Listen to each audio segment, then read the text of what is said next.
You scroll through Instagram and see celebrities just glowing after rapid weight loss. Ads for drugs like Ozempic, Wegovy, Zepbound, and Mounjaro are everywhere. But behind the headlines, there is a darker story, one involving serious side effects, complicated relationships with food, and risks that aren't always talked about. Today, we're diving into the hidden reality of GLP-1 medications and how these issues are impacting real people, not just Hollywood. Hey everyone, welcome back to the channel.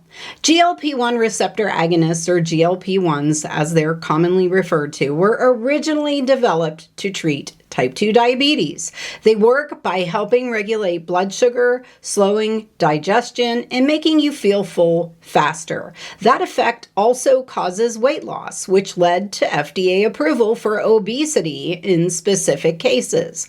But here's the catch. These drugs are now being used by people without diabetes or obesity, often for cosmetic weight loss.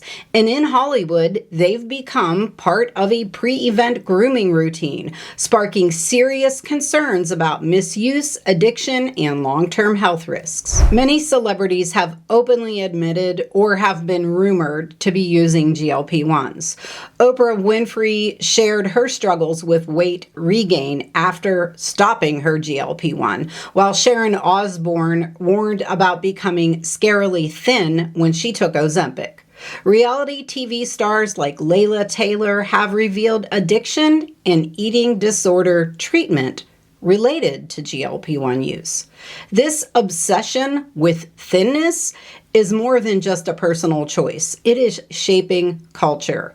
Terms like Ozempic face describe the gaunt, aged look caused by rapid weight loss, and critics warn that this trend is normalizing unhealthy body standards, reinforcing fat phobia, and even echoing the dangerous 90s heroin chic aesthetic. GLP-1s are powerful drugs. That is an understatement, but they are not risk-free. Users can experience serious side effects like gastroparesis, which is a paralyzed stomach, bowel obstructions, pancreatitis, and malnutrition. And for people with a history of disordered eating, these drugs can worsen conditions like anorexia nervosa.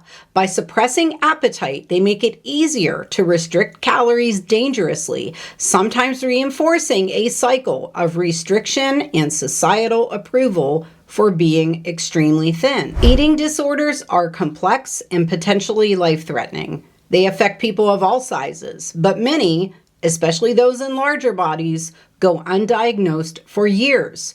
GLP-1s can unintentionally exacerbate these conditions. Restrictive eating disorders, appetite suppression increases risk of malnutrition, electrolyte imbalances, and dangerous weight loss. For binge eating, while the drug may reduce episodes, it doesn't address underlying triggers, and symptoms often return after stopping. For purging behaviors, nausea and discomfort may push some toward vomiting or laxative misuse to relieve their symptoms.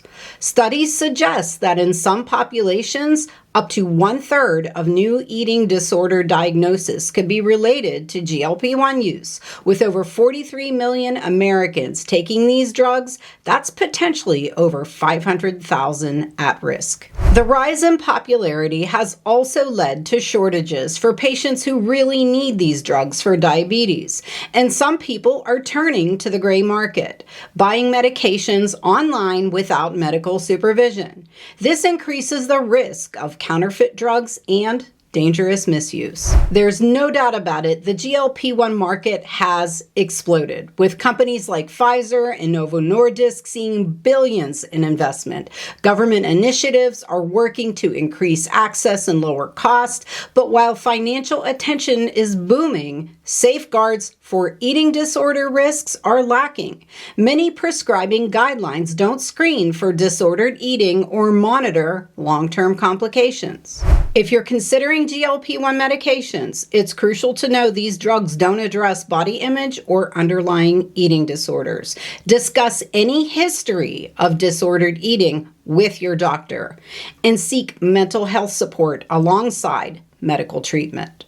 Eating disorder recovery is about rebuilding trust with your body and developing a healthy relationship with food, not suppressing appetite with medication.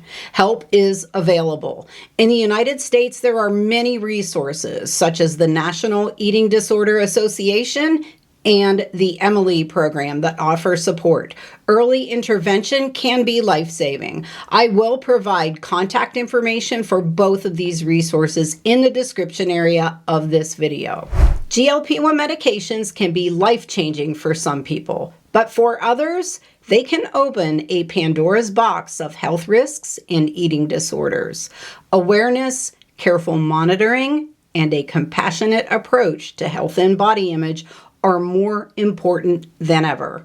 Thanks so much for watching today, and if you found this video to be helpful, hit like, subscribe, and share to raise awareness. And remember, health isn't just about numbers on a scale, it's about safety, well-being, and self-respect.